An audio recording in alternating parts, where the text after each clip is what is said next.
Welcome to the Doc G Show, a radio show cluster. Without further ado, critics have said he has the face for radio and a voice for silent films. Your host, Ben Doc G Gordon. And we are on the air. Welcome to the Doc G Show. I'm your host, Doc G. With me, as always, the one, the only, Mikey Maximus, the Father, Sans, the Son, and the Holy Ghost. Charette. Say what? What's up, Doc G? How's it going, sir? Good, man. Good. Yeah. I'm sorry if I offended any Christian listeners with that. That's not how it goes. I did not mean to be that hyperbolic at the start of the show. Mike. Yeah. Super Bowl. Oh, yeah. Did you watch the whole thing? Well, I guess you did. Yeah, I did. Because the whole commercial deal. Yeah, mm-hmm. I was trying to find it. Yep. But I actually found it right away, man. I got to be honest. The Super Bowl was a bit of a letdown. That's a fact.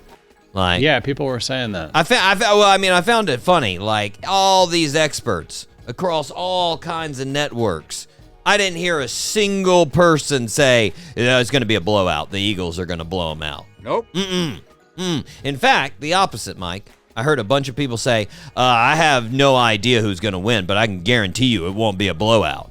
I literally heard that a bunch of times, Mike. You know what? You know what that tells me? What does that tell you, Doc G? People are full of Oh, yeah. They have no idea what they're talking about. Nah. You know what the spread was before the game, Mike? No, I don't. 1.5 points. What is the spread and what does that mean? I don't understand. You gambler, you, Mike. Woohoo. No, I don't know. I was going to bet on the Chiefs because that would have been the wrong. That would have been the wrong road to travel. Yeah, I'm happy I didn't. Very happy. I'm happy I didn't. Mike, anytime you have an urge to gamble something in, especially in sports, don't. I'll just go ahead and tell you, don't do it. And not just that's not unique to you. That's unique to pretty much everybody. I do it in 2K every day. I do it in 2K, and I'm always about 50% right, which is not good enough for me to start gambling. No. Because you can say who do you think is going to win, and you get points for each game that you get right. And then I always get. Well, these are the actual video games, right, Mike? No, these are the actual NBA games. They're like, who do you think is going to win? Oh, okay. Between these teams, and then you get like some. Well, see, you have to be more specific in real life, though. Yeah. That's where the spread comes in, right? Okay. You can do multiple things. You can bet a lot of different things. You can do over/under. You can bet against the spread. The spread is how much a team is going to win by. Right, and that's why they always say cover the spread. That's a fact. Right, so you could bet on a team like the Eagles and say the Eagles are going to win, but then you go, are they going to cover the spread? Meaning, are they going to cover that points that the Vegas is projecting? Right. Right. So I'm pretty sure the if you didn't know, the spread 1.5 points. Okay. That was so spread. They thought that. Okay. And gotcha. it was for Kansas City. So Kansas was going to win by 1.5 points. Gotcha. I'm pretty sure there was no one out there betting 9 times the spread for the Eagles. Nope. Apparently I was bringing this up to him actually this morning, Mike, and somebody was like, there's dude on Joe Rogan. He's a gambling expert, and he has a system, predicts, and I was like, yeah, but I didn't listen to it, Mike, but apparently, there was somebody that did it. Yeah. Mike, more importantly, I saw you posted about your commercial. Sweet. On social media. So, did the commercial get picked up? Yeah, I did. They showed it right after the coin toss. It was the Lilo and Stitch commercial. There we go. Now, but you circled yourself. I did. It was very far away. Yeah, it was. But it still counts. You were there. And that was you. I was there, yeah. I was, yes. Nice. That was me. Congratulations, Mike. Thank you. I appreciate it. That is, hey, and you know what? Not a bad payday. So true. Not a bad payday, but no, the only annoying thing was I didn't get the bonus. So you get the bonus if your face is shown. If you can clearly see your face, you get the bonus. And the lady that I was working with, she turned towards the camera. You could see her face visibly, even though it was for like 0.5 seconds. She got the bonus, and my back was towards the camera the whole time, so I didn't get the bonus. That is Annoying. a downer. But hey, it was still fun. It was a fun experience, and I did get paid for the commercial. But There you go. no There you bonus. go. Well, speaking of commercials, Mike, did you you catch the Hellmann's? The Hellmann's mayonnaise commercial? I don't think so. Is the Harry Met Sally? Billy Crystal, Meg Ryan. Oh no, I didn't. Oh, you missed that one. My God, that was one of the bigger ones, Mike. It was a little play on the classic When Harry Met Sally scene. You know, okay. you know the scene where they're in the diner. She orders and she sounds like she's going through a orgasm. You know that one? Oh yeah, okay, yeah. Yes. I know that scene. Yes, yeah. But, you know, this, of course, if you did not, which you did not see it, if any listeners did not see it, in this scene, Mike, of course, she has a sandwich with mayonnaise on it, and she goes through the same reenactment, and it's because of how good the mayonnaise is. And then Sydney Sweeney is in the commercial, and she's the person that responds to her waitress, "I'll have what she's having." Yeah. And Okay. everybody had a little fun with it. But you know what, Mike? I was a little offended. I thought we had progressed a little bit more in the past 35 years. I mean, it's been 35 years. Where's Harry's orgasmic sandwich? I wanted to see Harry have the sandwich and just go bananas. Ew. Right? Which I thought about that and I was like, you know, that does show a big difference in gender. You got to be honest. Because if that was Harry doing that, everybody in the restaurant would have ran out. Oh, Jesus, this sick freak. Like, yeah, but instead, when it's a lady, everybody's like, oh, what is going on? Oh, my goodness. Wow. Huh? Like, yeah, that would not happen. Not happen with the dude. No. Did you watch the halftime show, Mike? Yeah, I was watching it, slightly watching it. Yeah. I think that was a lot of people, right? I got to be honest. The bootcut jeans. Word. I couldn't really get past that, Mike. Did you see that? Yeah, I did. I mean, and they weren't like baggy bootcut. I've had baggy bootcut jeans back in the early 2000s. Right. These were like hip hugger bootcut jeans.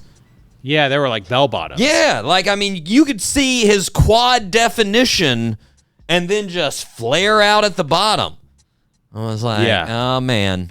Now the whole country's just going to have some raggedy bottoms to all of their jeans from rubbing the bottom of their shoes trying to be like Kendrick. Like, also, I thought about it. I was like, Lainey Wilson is out there like, hey, I've been doing boot cut for like the last decade. All right? He's not bringing it back.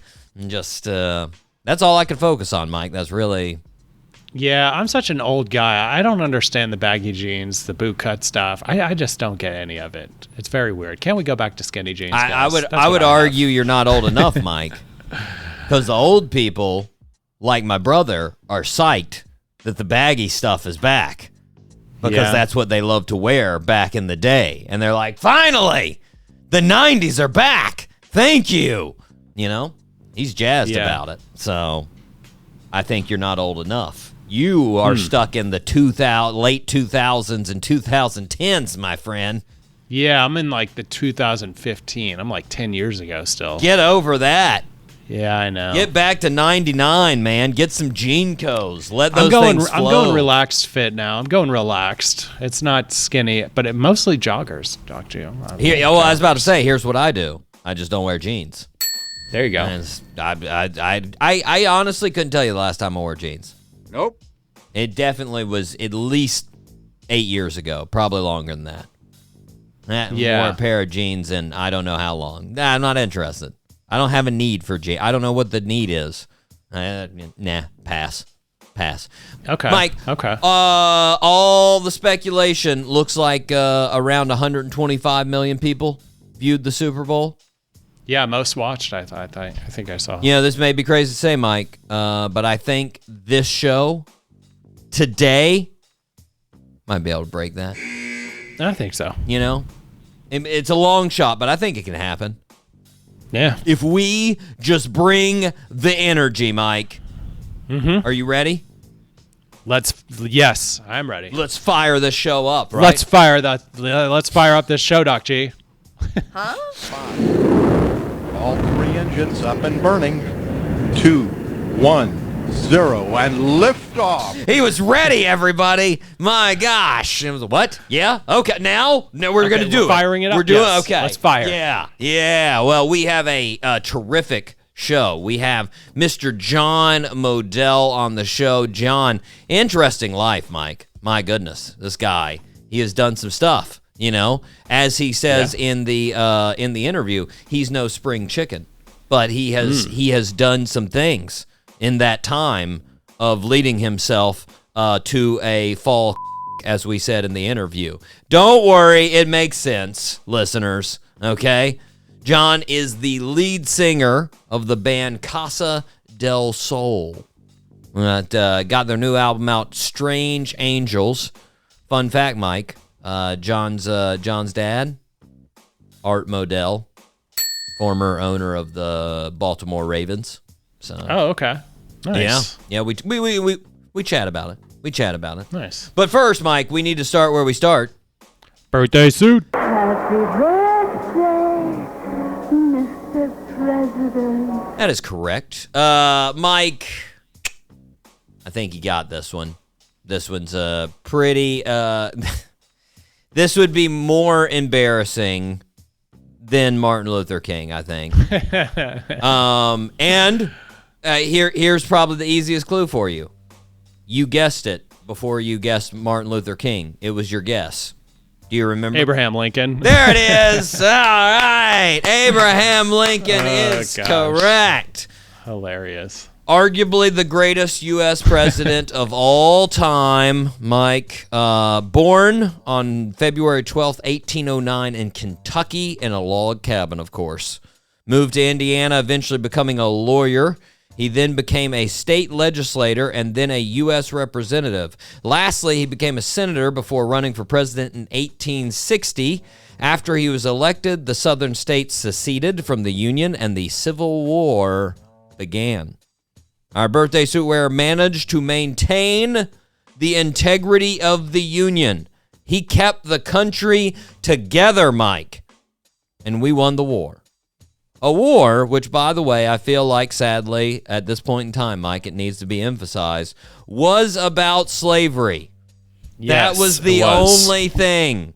You can cut it any way you want. Package all the other things, states' rights, economic reasons, all those things ultimately go back to the South wanted to own people. That was basically it. Which, of course, our birthday suit wearer ultimately emancipated all the slaves in the middle of the war in 1863, which gave him the title, the Great Emancipator. While the war was still going on, our birthday suit wearer managed to win re-election, which is insane, Mike. In the middle of a war, can you imagine?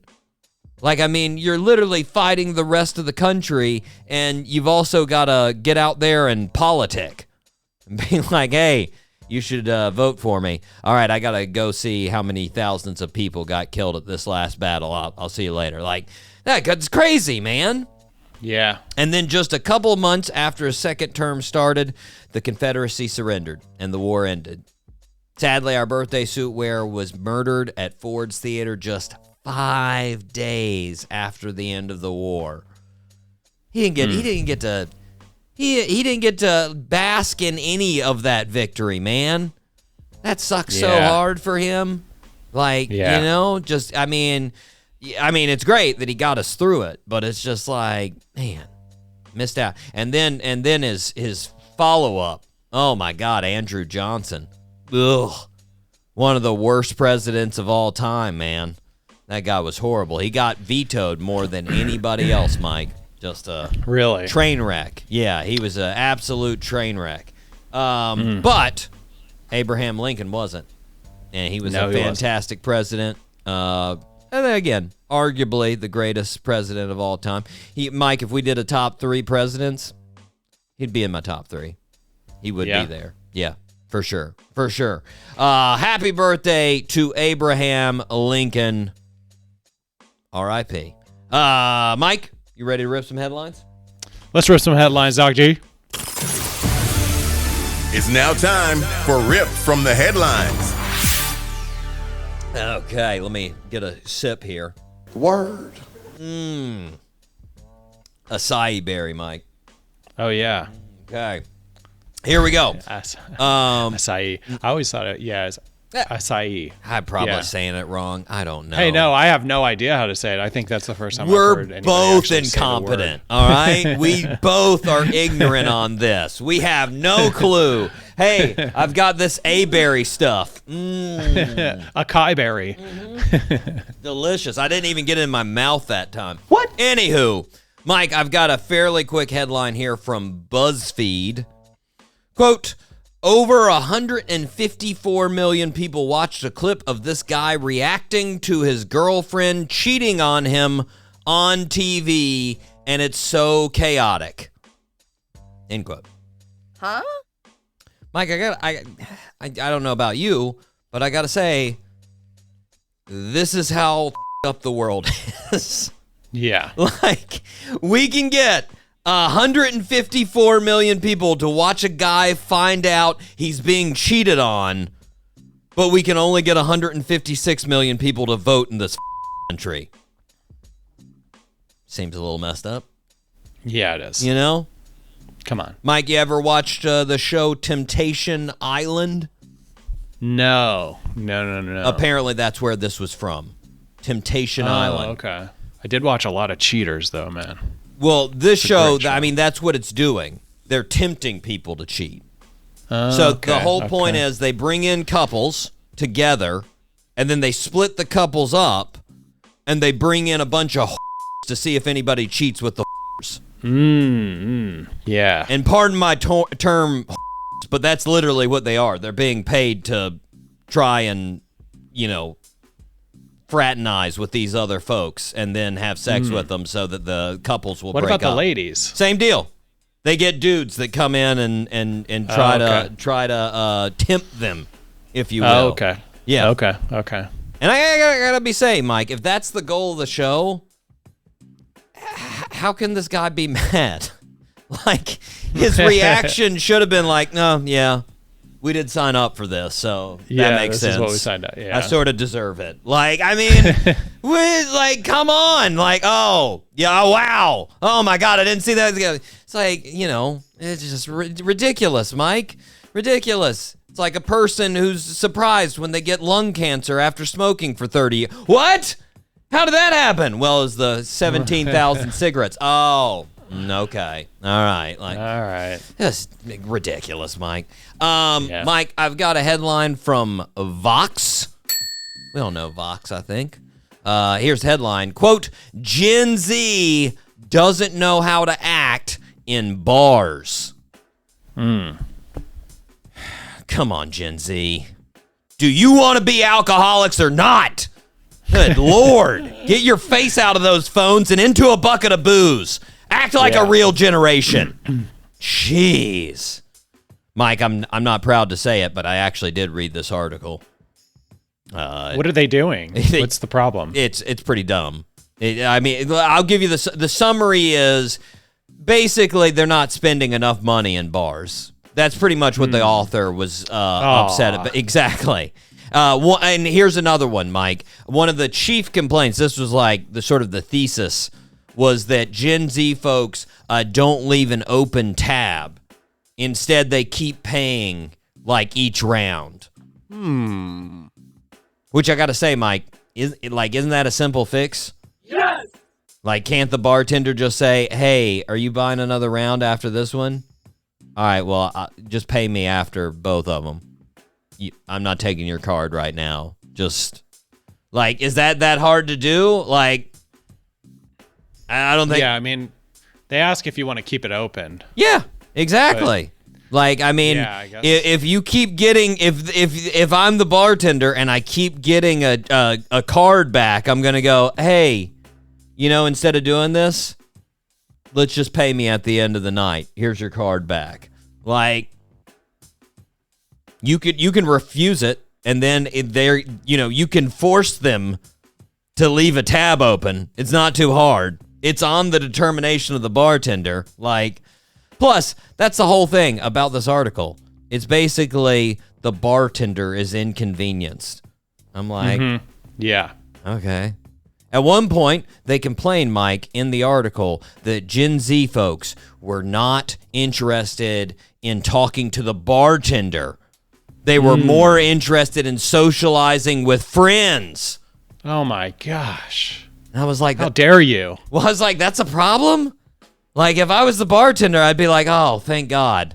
Okay, cool. Yeah. Like, like, who wants to have horrible bar conversation with a drunk?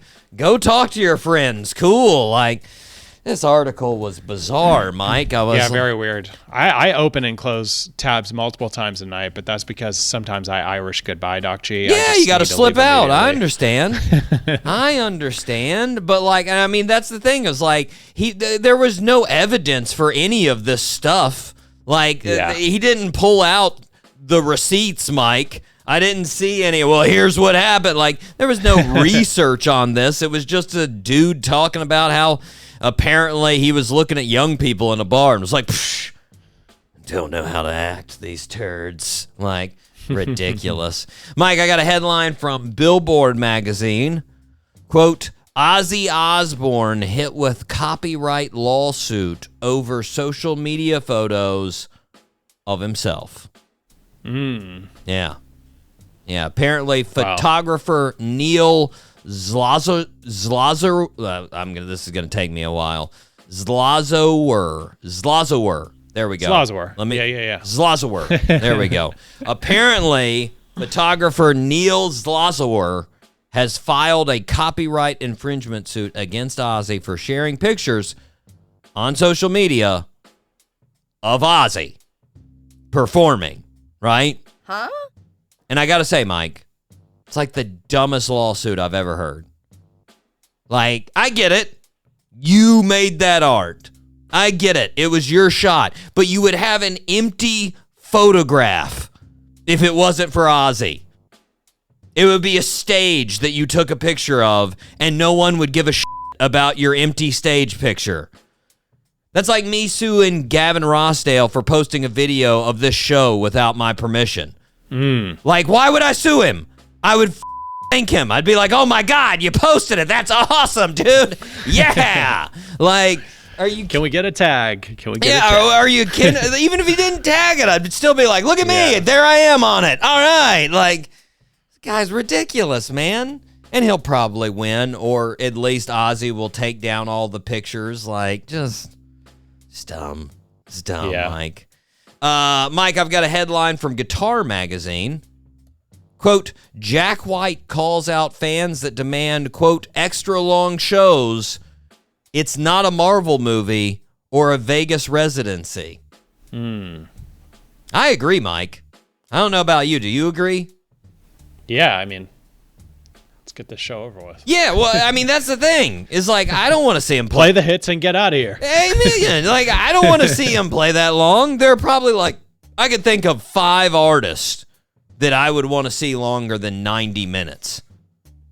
If you're playing 90 minutes, Mike, that means you're playing at least 15 songs. There are probably only 50 artists that I even like 15 songs of theirs, you know? Let's be honest, there's some artists that could do like a 10-minute set list and we'd be good with it.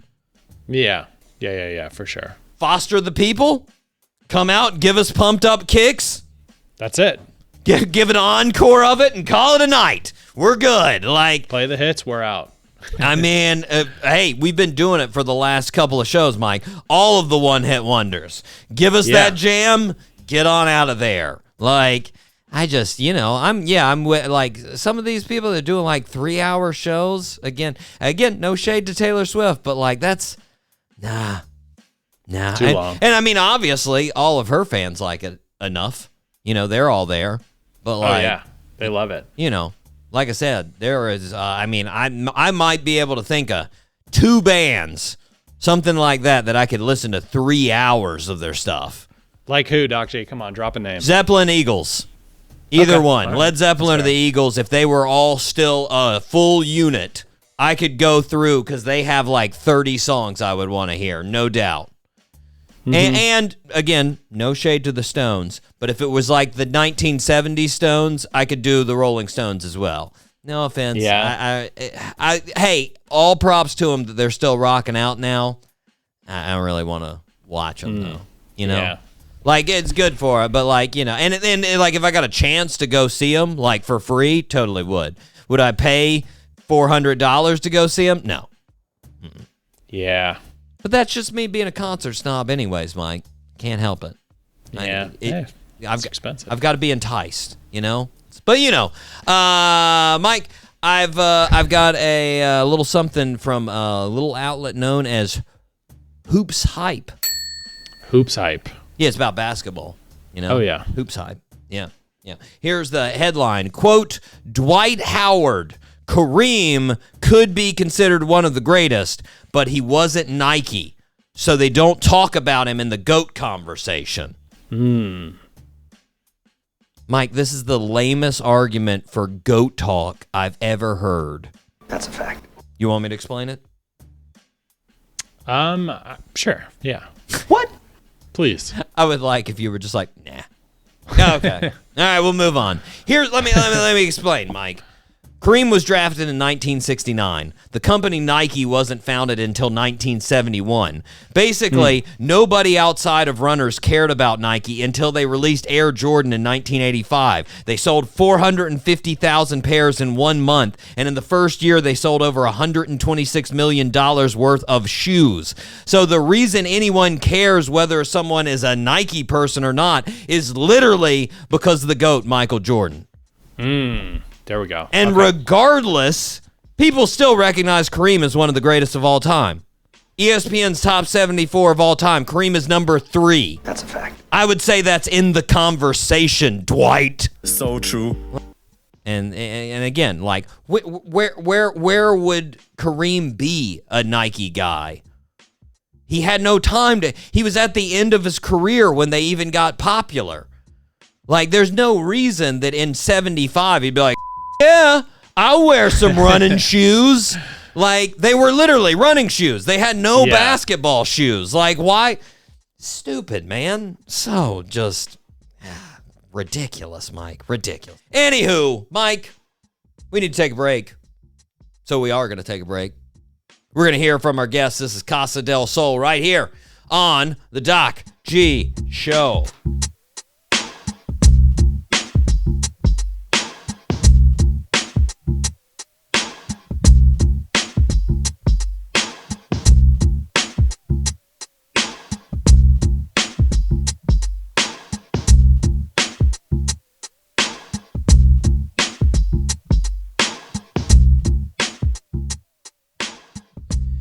And we are back here on the Doc G Show. Spinnaker Radio, WSKRLP 95.5 FM in Jacksonville, Florida. Mike. That's right. What do the listeners need to do? Well, Doc G, if the listeners feel like the Doc G Show is a positive way to waste their time, then they should please subscribe to the Doc G Show wherever they get their podcast, Apple Podcasts, Spotify, YouTube, SoundCloud, wherever they get their podcast. Please subscribe. And also, please leave us a 5-star review. That's what I'm talking about. Please. That is what I am talking about.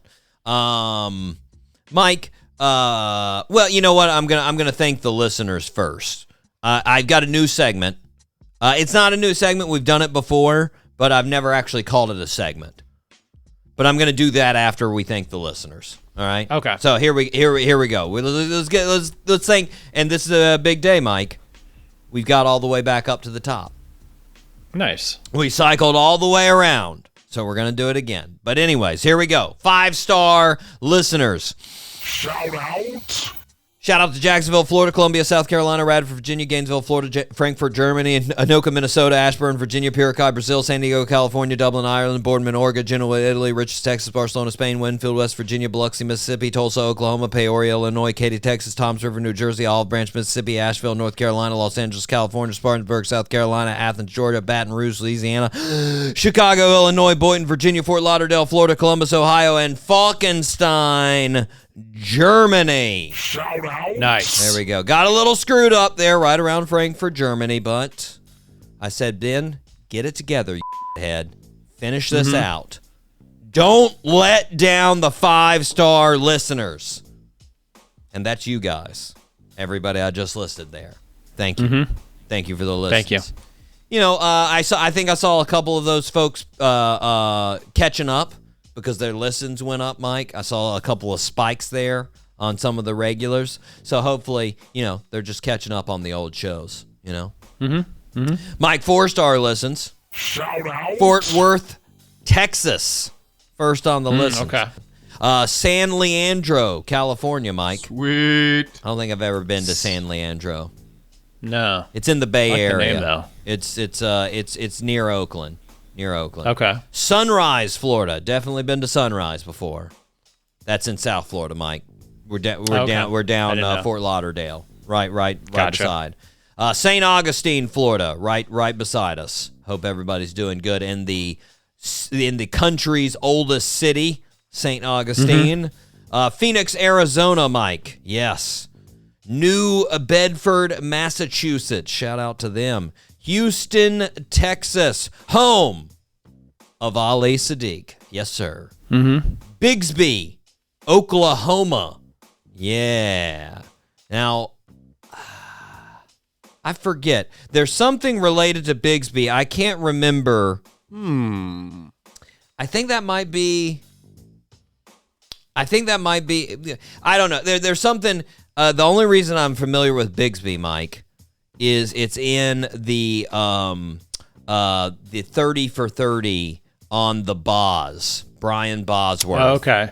So Yeah. like he either lived in Bigsby or he had to go to Bigsby, because I'm pretty positive none of the Oklahoma's not in Bigsby, Oklahoma University, and Oklahoma State isn't. I'm gonna find it out, Mike. But shout out to Bigsby. There's some kind of relationship to Brian Bosworth, and you know, I'm not a huge Oklahoma fan, but that's a good 30 for 30 right there. I didn't have it. I saw the boss once. Yeah. I saw the actual guy one time. Yeah? Yeah. I didn't know who he was. I was like, who's he? Pretty sizable? Why are there so many people around him? Yeah, he's a big guy. He was a linebacker, pretty big. Took a lot of steroids back in the day. Mm. Gulfport, Mississippi. Shout out to the Mississippi, man. Mountain View, California. Love it. Adelaide, Australia. Adelaide. San Francisco, California. And lastly, Hotlanta. Shout out. Nice. Atlanta. Thanks, everybody, for listening. We appreciate it. Mike, real quick, it's time for a segment on the show I have titled, Another Guest Turned Us Down, and I didn't like the way they turned us down. All right. Let's hear I it. may workshop the name a little bit, but let's be honest, I probably won't. Now, I'm not going to name who this was, Mike. We don't need... it wasn't that egregious. I don't need to call them out. Let's just say, Mike, this was a band that was coming through the Florida area. They've got a pretty good following, you know. I don't remember exactly what their numbers are, but I think it's like 1 million monthly listeners on Spotify. So they're, you know, they're getting it done. Here's the response. So I sent them a long thing telling them how, you know, This is my new favorite segment, by the way. it's fun, it's fantastic. So, you know, I sent them my normal, hey, here's the show. Hey, really like your band's music. Would love to have them on the show to promote their new album and their tour coming through Florida. Let me know if it's possible, right? Now, I will say up front, Mike, mostly all positive. It was one word that got me. And it's probably just me. And I'm going to ask you if you would be offended, and you probably won't be. It's probably, again, just me. I've hit too many no's, and this struck a chord with me. That's a fact. But here we go. Hi, Ben, comma. Hope you're well. Thanks for reaching out. I'm the band's U.S. publicist. We are going to politely pass on this request for now, but we appreciate you considering the band for the Doc G show. So, I mean, that was pretty nice, right?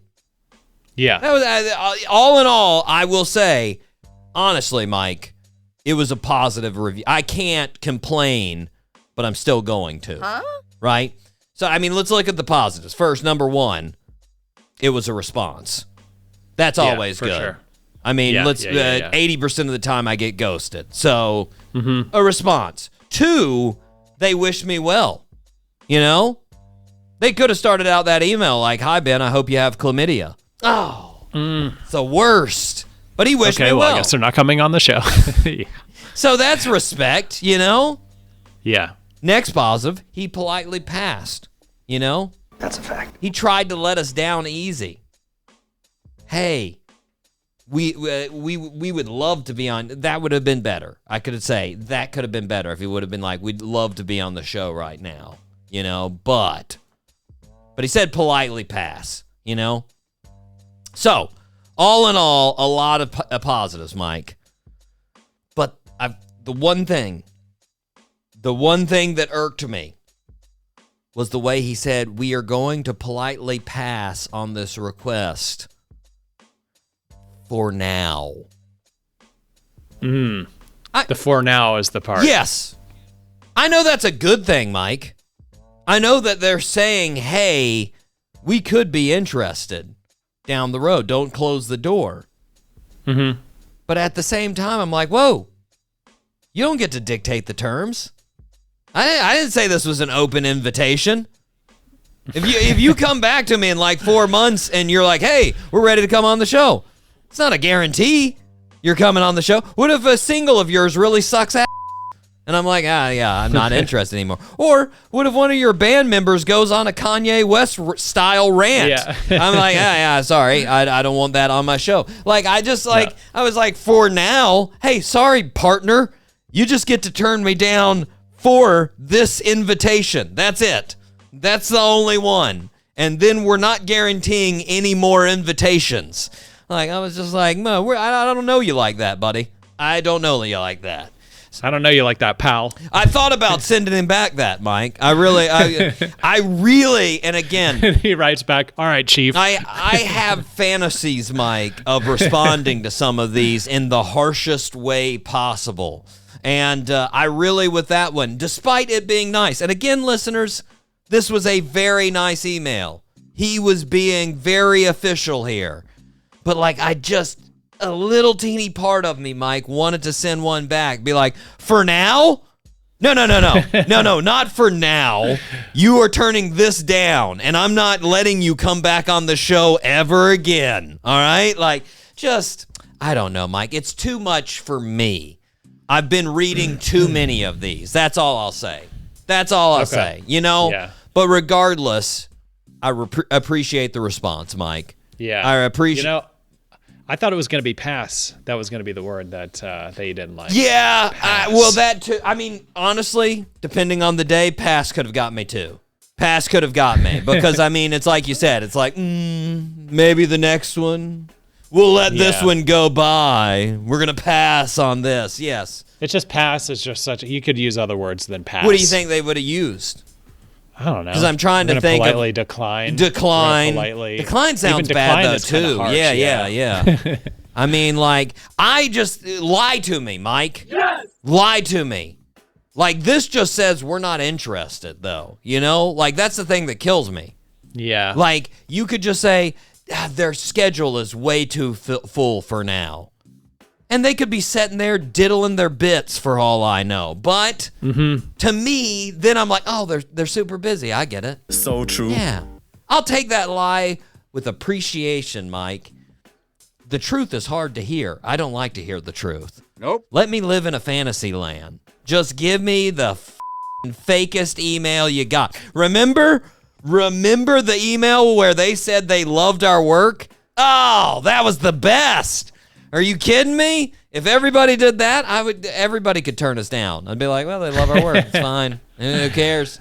It's all good, man. It's all good. But anyways, Mike, we got to wrap this up. We got to head on to our interview. We've got John Modell coming on the show. Can't wait to talk to him. We will be right back here on the Doc G Show.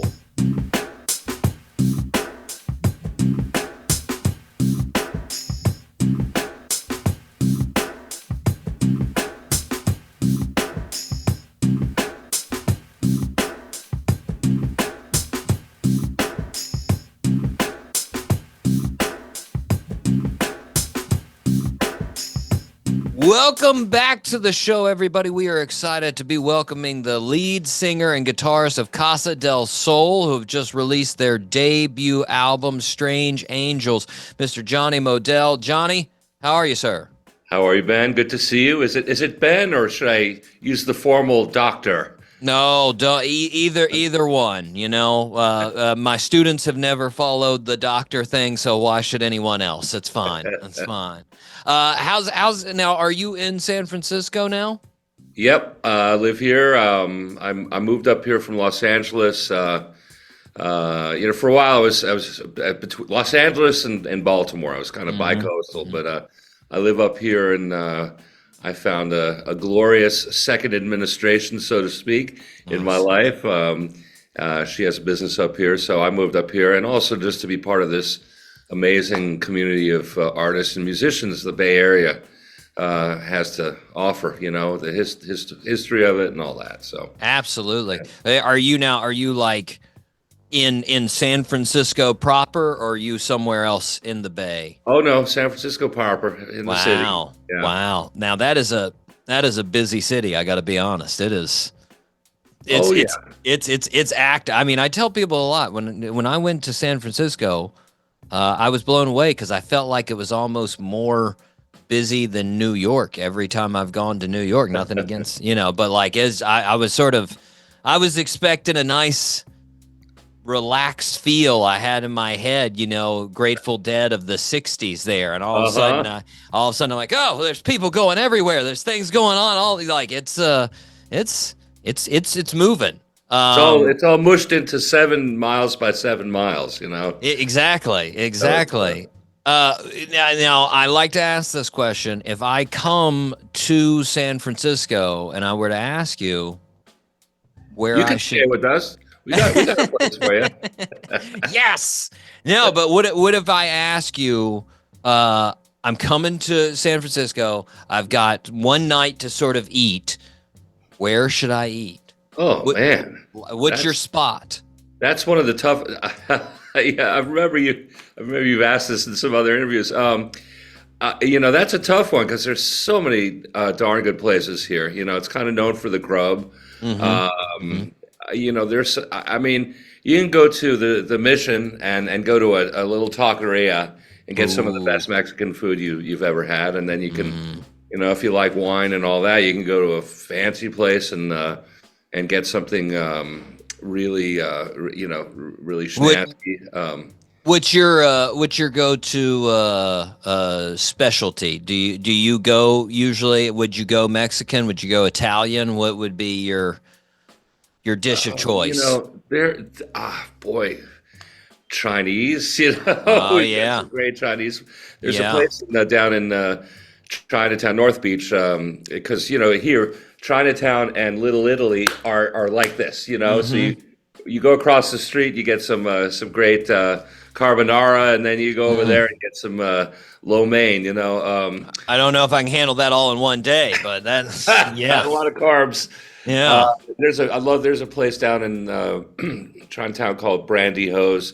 It's Hunan food, which is a little bit of the spicier kind of a Chinese food, and I've been going there for a long time. Nice. I've spent a lot of time up here even before I moved here. Yeah. With the music and working and whatnot, and so we always kind of wind up there. That's one of the places. I love shout out to one of my former one of the folks that I went to grad school with, because every time we would go to different cities, we would go to the Chinatown there, and he's Chinese, and so he would basically be my segue to the best meal I could have. He would be the interpreter. He'd be like, okay, listen, here's what they're really good at. He just told me, and I'm like, he could probably, for all I know, he could have just been talking to him about the weather. I have no idea, of course, but it always would work out. Making fun of you behind your back. No doubt. He was just like, hey, look at this big moron I just brought in here. No, when we went in San Francisco, that was, I think I would say that was the best Chinatown, because we also went to Seattle, we went to LA, we went to a couple other Chinatowns, but San Francisco, I think that was the best meal. It was definitely tasty. So shout out to Steve Chin there for being my guide, so to speak. Right on. Right on. Well, yeah. Now that I've got a very important food question out of the way, let's go to music. So I know you've been in the music industry for a good while, but is this release? Is this like the first full composition of your own music that has been out there in the world?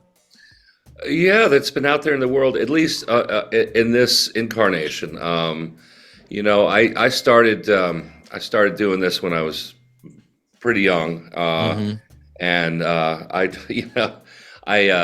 thrilled my parents by dropping out of college to play in a blues band in Chicago in my 20s, and pursued that. I was a little bit of the black sheep of the family. But I found a way to make a living in the business, not just being a musician, but on the tech side of things. I worked in recording studios. I was a mastering engineer for a good stint there.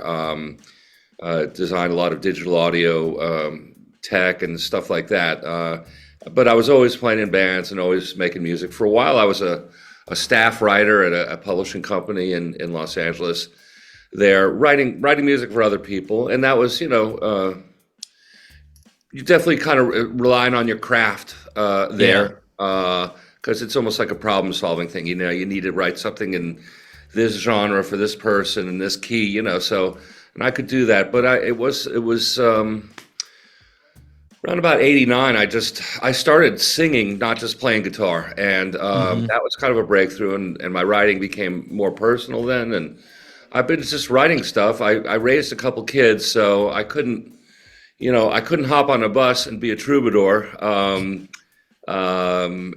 I've just kept writing and stockpiling stuff, and just playing locally, and really until it was always there, telling you.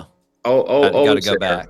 Yeah. And it wasn't until I kind of my youngest got out of, went to college, and I was able to kind of really, I moved up here and really kind of say, this is what I'm going to do now as be an artist.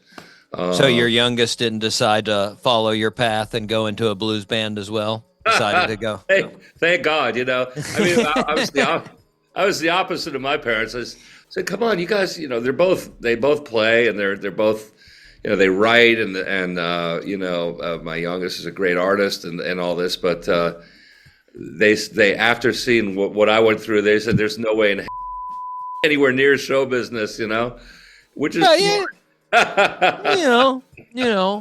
Well, I mean, speaking of that, like going back to it, I know your mom. She was a big actor back in the day. Yes, a lot of different shows and movies. Were you ever inspired to that side of things instead of like music? Were you ever like gonna be an actor? Well, I acted in and stuff like that, but no, music grabbed me very early on. I mean, it had a big hold on me. I always played, and I was self-taught initially. I went to school later. I went back to college and studied music composition and stuff like that. Where was that? It's called CalArts, California Institute of the Arts. Sort of like the Juilliard of the West Coast. They accepted me there, hell or high water. I even though I was kind of unschooled, they took me in, and it was an amazing experience. You know, I just. Is it one of those places you have to do an interview like Juilliard, where you interview, the performance? Interview, audition.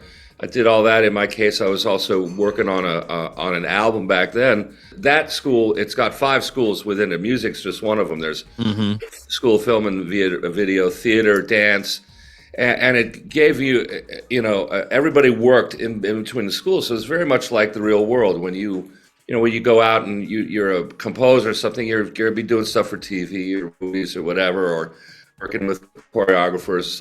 So it created almost a real world thing where you're getting to collaborate with other artists in different areas. So it was a fantastic place. I loved that. It just really broadened my horizons a lot, you know. Well, now, I mean, taking it back just a little bit, again, 2 things before, so you sort of got into it. Your dad, obviously, as well, famous owner of the Browns and the Ravens. Now, was there a push from your dad to get involved into like football and in regards? I mean, I know you said they weren't super jazzed about the music side of things. Was he pushing for that? Absolutely. I mean, I both love music, by the way, passionately. They were trying to save me a kind of a rough, many ways they were right. Now I played football, when I was young, and started to play 1 year in college, and then realized this is crazy. I got really hurt, and I said I'm not doing this anymore. And my dad was a wonderful guy, and all he wanted was I had a brother. He's no longer with us, but he wanted his 2 sons to work with him in a very loving kind of way. And I probably disappointed him a lot initially by kind of choosing the path I did. But I came back, when he moved his business to Baltimore. And by the way, it bears saying right here that the Browns never moved from Cleveland. There's a team there with orange helmets. I think they're called the Browns, and it's the first time ever in the history of pro sports. So all this nonsense about moving the Browns is it's not really accurate. But he got very ill at that time. The stress of all that and what he kind of went through, just taking the heat for that, just knocked him out. He was in the hospital for a couple months. It was, it was very rough right at that transition point. And so my brother called me. My brother did follow in his footsteps and had stayed and worked with the team. Thank goodness one of us did. He called me and said, "John, I am in a little office, and we're subletting. We don't have a name. We don't have colors. We don't have a brand. We don't even know where we're going to play or practice. But we have to. We're opening against the Oakland Raiders September 7th. We have to be an NFL team.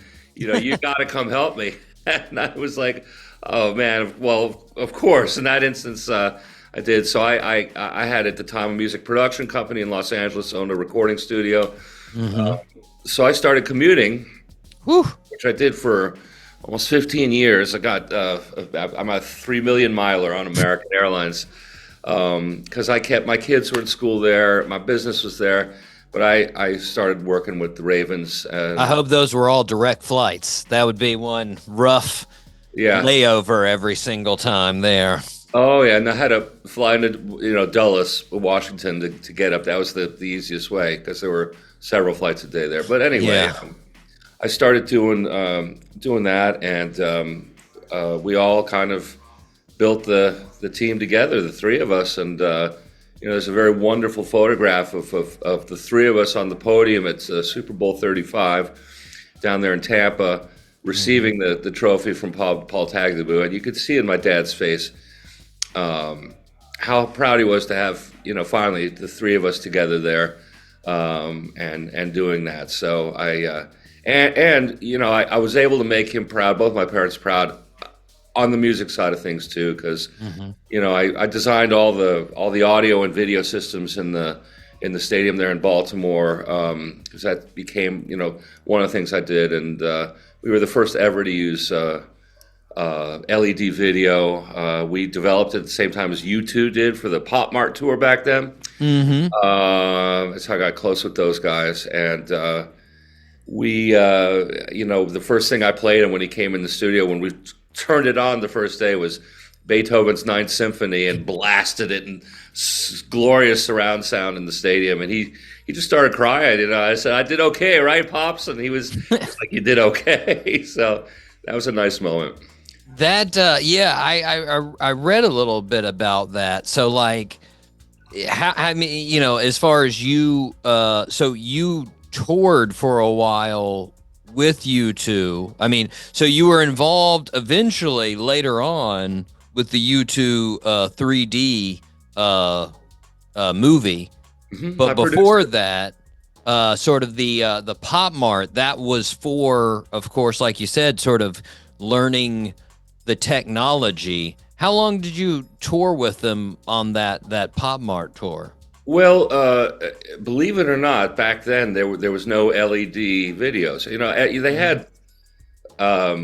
They had green and red LEDs, but you need a blue one to create video. You need RGB, and that was sort of the holy grail. They couldn't find it, and this company in Montreal did, and we were looking for something in our new stadium in Baltimore that would be vastly different than you'd seen anyplace else. We wanted to really blow up the game so that even a person who's up in the nosebleeds, who's still not a cheap seat if you're coming there with your kids and the hot dogs and the beer, it's not a cheap day, and we want to make sure it's a wonderful show and that they can see every detail of the game. So we were looking at ways through video that you could blow it up, and Jumbotron just wouldn't work in that instance. It used far too much power, generated too much heat, wasn't bright enough. Those screens would wear out they'd be toast after 4 years, if you're running them full brightness. Our games are at 1 p.m, middle of the day. So we were looking for sort of a game changer there, and there was nothing to be found except I got put onto this company in Montreal. I went up there and saw them, and they showed me a square, a tile of LED this big, and showed me that it's showing RGB on it. And I said, "Wow, can you do that 150 feet wide by 50 feet tall?"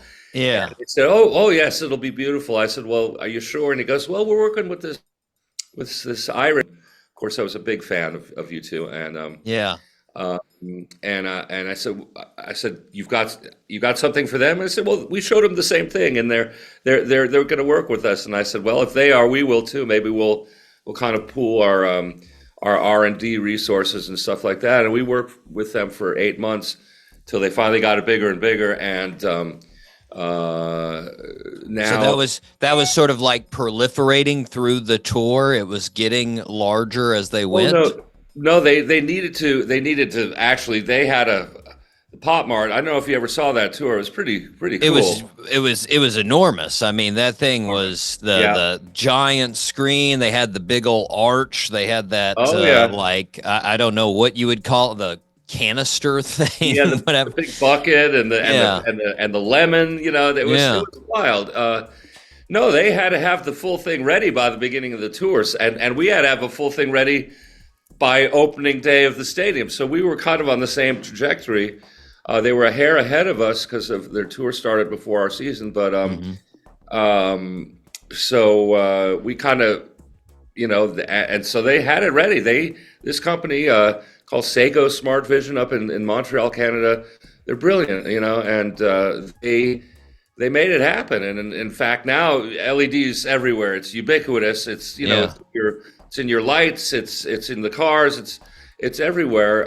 But they're the ones that came up with the blue LED. And these same guys are the ones who did the Sphere, which is kind of interesting. It came full circle. We went to the opening of the Sphere, opening U2, and it was all the same people, all together there. Some 30 years later, it was kind of mind-blowing. I'm sure you looked all the same. Exactly. Well, no changes in my brain. But it was pretty neat. So they were doing such a different kind of picture size than what was in video then. It was a much more CinemaScope thing, and that's what we wanted to do as well. Very big and wide. So I went on that tour with them and started picking their brain. Got to be friends with the video production folks, and how many times did you just sort of sit back and watch U2? Like, I mean, you get to soak in the performance. There might have been some fungial matter involved in that, but yeah, a couple times, and of course I love them, musically and all that. Well, now, like going from. Was it just sort of like you said, you made friends with the folks that were sort of running the tour, running the cinematography for U2? Was it sort of one of those things when they got to the U2 3D that they were just like, well, John might be the guy to call? Like, well, it was kind of it was interesting how that kind of came about, and it was many years later actually. We were actually kind of phasing out of the football side with my family and all that. Mm-hmm. I was working with a couple brothers who had been doing some IMAX films, and we were trying to do an IMAX, and we had gotten with this guy who was doing cutting edge stuff with 3D cameras and making them work in ways that your eyes work. 3D it's a very challenging thing to do, and there's a misalignment in the camera. As a viewer, you're going to get sick or a headache or something like that. So, he figured out a way to get these things with early artificial intelligence to actually work the way your eyes do and be adaptive. And our first thing, because I was coming from football, was to do a football film we started working with NFL Films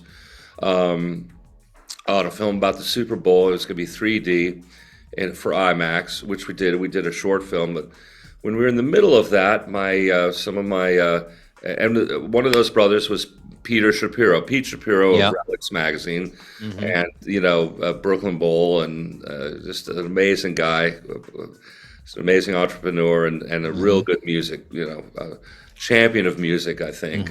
All this kind of music we were talking about before. He had run into Chris Blackwell of Island, and he was talking about what we were working on. He said, "Well, could you do that for music?" And he's like, "Oh, hell yeah!" And I said, "Well, I've got somebody you might want to talk to." And he put Pete onto this woman named Catherine Owens, who I actually knew because she had done all the visuals for Pop Mart. Yeah, and had done some work for us because we did a lot of rock and roll stuff in the football games. That was what we wanted to kind of make it much more of a rock and roll kind of experience. And she called me and said, do you think we could show your film that you're working on to U2? And I'm like, okay, no, you can't. No, you can't. And little by little, everybody in that organization, from Paul McGinnis, their manager, on down, came to see it. The last person to come see it was Bono. He was actually running away from us because they get pitched so many things all the time. Yeah. And, he just didn't want to see another thing, and it became he couldn't escape. One day we went to I caught up with him on their tour that year in Chicago at Navy Pier there. They have an IMAX theater there. We showed him this demo that we had actually shot at one of their concerts with one of our cameras. Mm-hmm. And he, after the lights came up, it's about a 7-minute little thing. The lights came up and turns around, looks at me, takes the 3D glasses off, and he looks at him and he goes, "Oh, John, what's the per unit cost of these?" You know, I'm like, wow, he's a businessman. And he said, "Let me get this right. My arse will be 40 feet high." And I said, "Yeah." He goes, I better go on a diet." And then that's when I knew we had it. And we got the green light from them. And Pete and I produced that film. Catherine directed it. It's the first ever 3D concert film. It was an amazing piece because there's no narration. It's not like a documentary. You're like the fifth member of U2. You're on stage with them. Yeah. And, she wanted to show, in their case, that's the only band all four of them have ever been in, ever.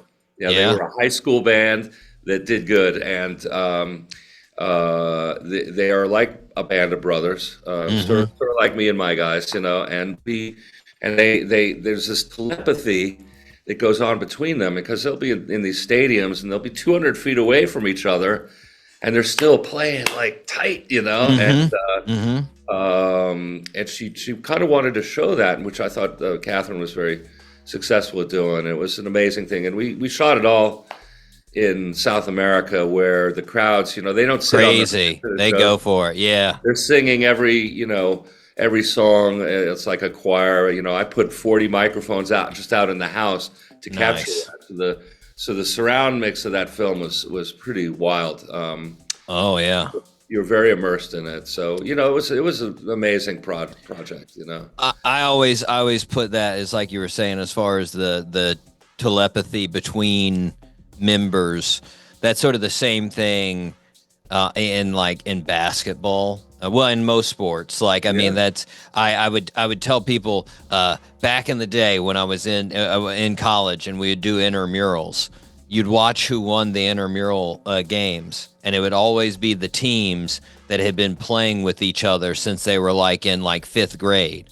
They could be super unathletic and 5'5", but if they had that sort of knowledge of what each person was going to do, they had so much of a jump on everybody else. And absolutely. And that's the same thing. I would, and I'm not taking anything away from all of the members of U2, but you wouldn't necessarily say any of those individuals is going to win a soloing award on their instrument. Yeah, they're greater than the sum of the parts, Absolutely. And absolutely. That's an interesting sort of relationship you kind of highlight there, because I've always believed, the 2 points in my life, really professionally, where there's the axis is between football and music. And both of those things as sort of a metaphor for life, I accomplish when a team is really a team. I mean, you saw that yesterday with the Eagles. I mean, they were really a team, very selfless, humble, all of them. They all had each other's back.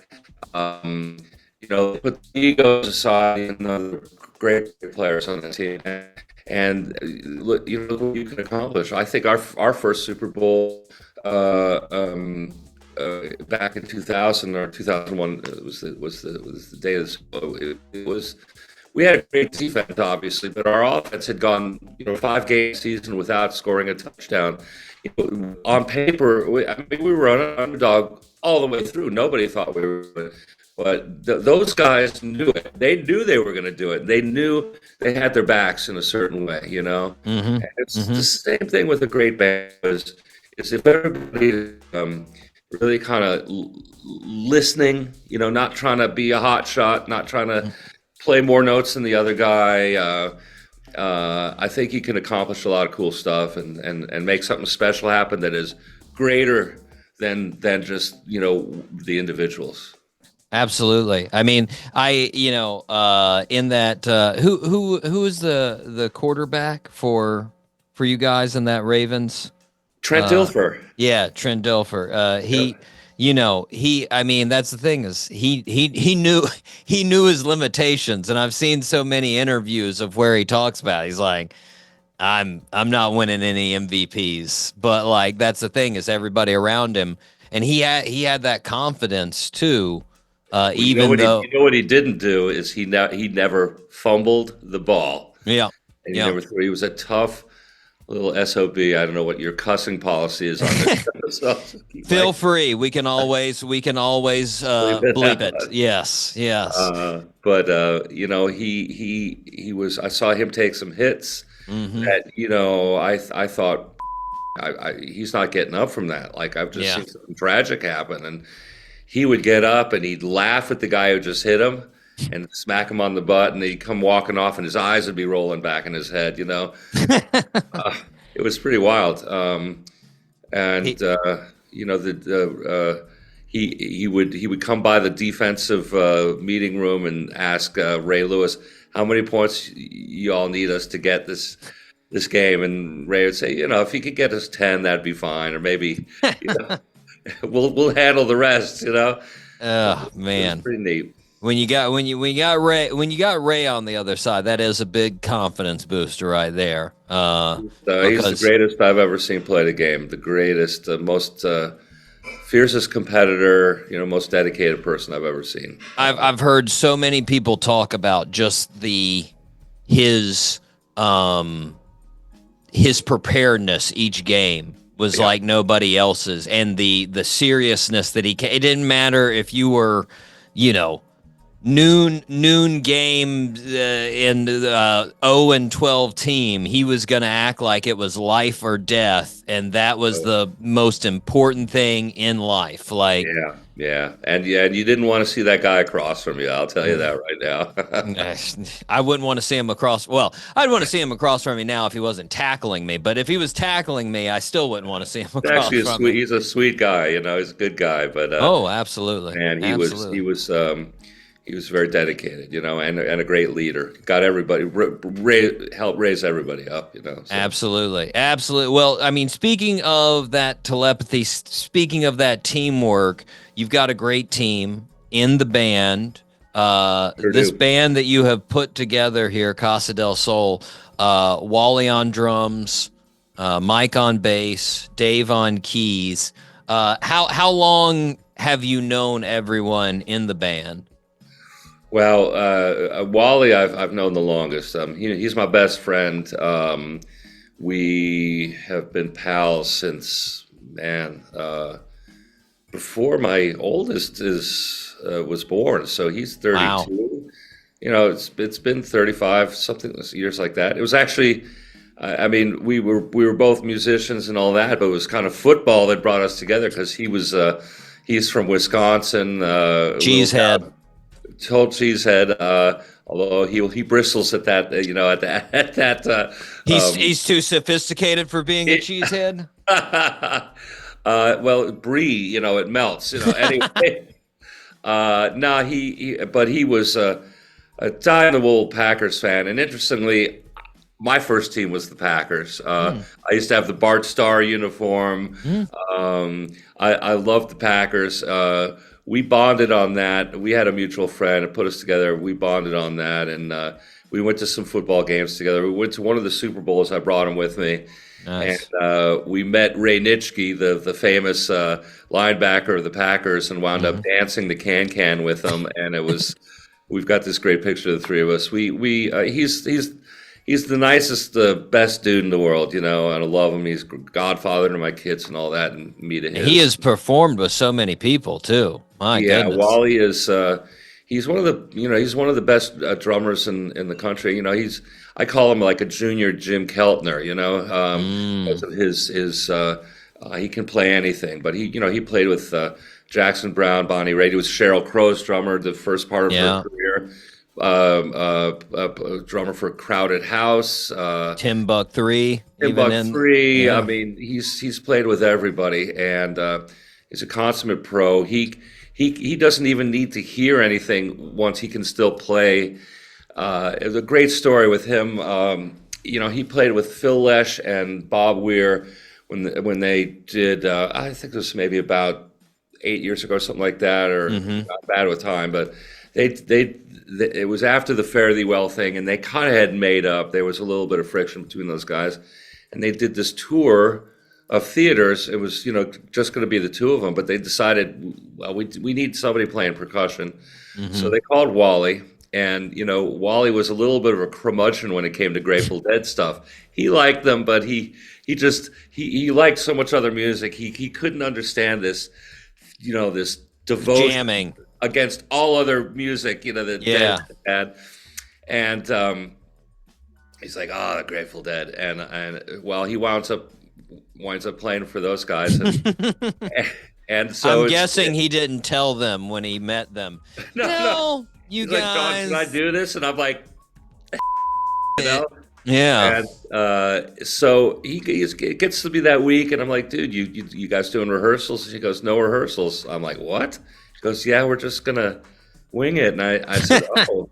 I said, well, did they give you the set list of what you're gonna be playing? He goes, no, they're gonna call it on the stage. I'm like, what? And I said, no rehearsal. He goes, I think they're giving me a 4 minutes in sound check, the first one. I said, and where's the first one? He goes, Radio City Music Hall. And I'm like, okay.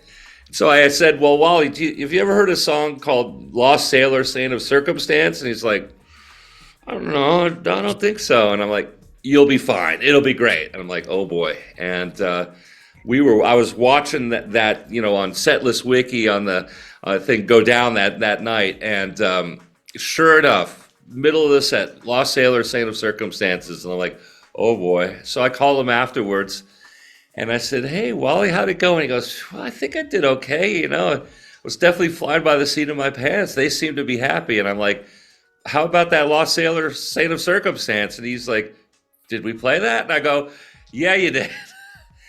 And then a week later, a Rolling Stone magazine did a little feature on the concert.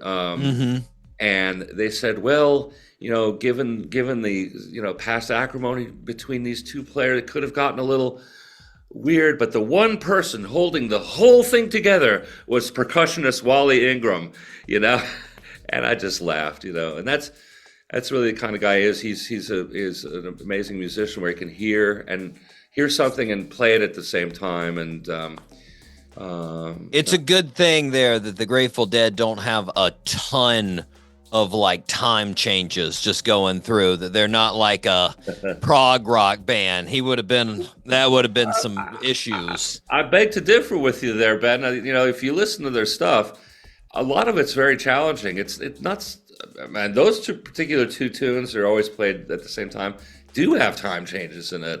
That's why I kind of brought it up. They Grateful Dead songs are a lot of them are very tricky. They add on little extra bars here. There's I guess I should say the more popular, the celebrated Casey Jones and your sort of singles, because I actually did the same thing on a much lower, sadder level.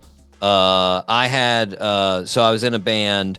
And we did a concert at a Grateful Dead tribute band festival for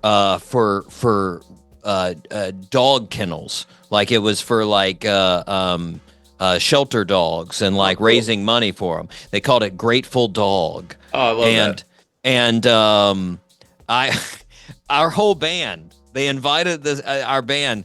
None of us were really Deadheads, and I had basically only listened to their singles. That's what I knew, and so we and sort of like Wally, our band was getting ready to play, and we're all talking to each other. It's like, hey, we should probably have a good amount of Grateful Dead songs, right? Learn a couple of those. And my lead singer and guitarist, he was like, I mean, they're only going to want us to play a couple, and then we can play the other stuff.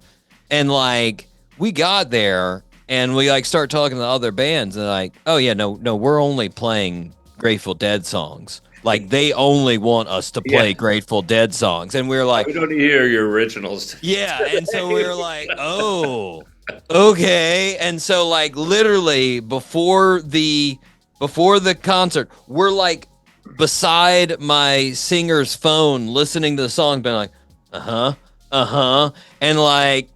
we must have played, I think 10 songs just completely. I had no clue. It was basically like, what does the song start with, time signature wise?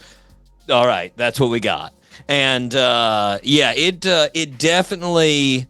I think if the crowd hadn't been pretty well Altered. lubricated, yes, it would have been a really big problem. But that was just enough. Like, they just, as soon as they would hear the first lyric or the first chord, they'd just be like, "Woo!" And then that was basically it. That's cool. Yeah. I can only imagine doing it with the actual members of the band. Oh, yeah. On the stage at Radio City Music Hall, no less. I mean, like, it's not like Joe's bar in college over there. It's Radio City Music Hall. Wasn't a field in South Carolina like mine. Yes, yeah. But then Mike and Dave, how did you get in cahoots with those two? Well, I became friends with them. My wife knew Dave Pellicciaro. We call him Mighty Dave, and that's not a name taken lightly. He's a pretty larger than life kind of character. He's our keyboardist. Very, very smart and great musician. Very schooled. He needs charts on everything. Everybody else can do it by ear. He's like, John, you need to write me a chart on this song. He has to have it. Exactly like that. It usually is the key guy that needs that too. Yep, absolutely. And he was friends with my wife, Beverly. When I moved up here, we got to be friends. Mike DePiro is a genius bass player. He's played with it was a pretty popular band in California here called Free Peoples. For a while, they were sort of a jazz, I would call them folk jazz or California jazz. Wally and I had done a lot of work together. I was doing music for television and stuff like that, and he was always my first call because he could come in and. So we had this history, but the other two guys we had never played together, but we got to be very good friends first, and so we were kind of all really good pals. And I introduced Wally and Mike down at Jazz Fest in New Orleans one year. I said, "You two are going to play together someday, and it's going to be glorious."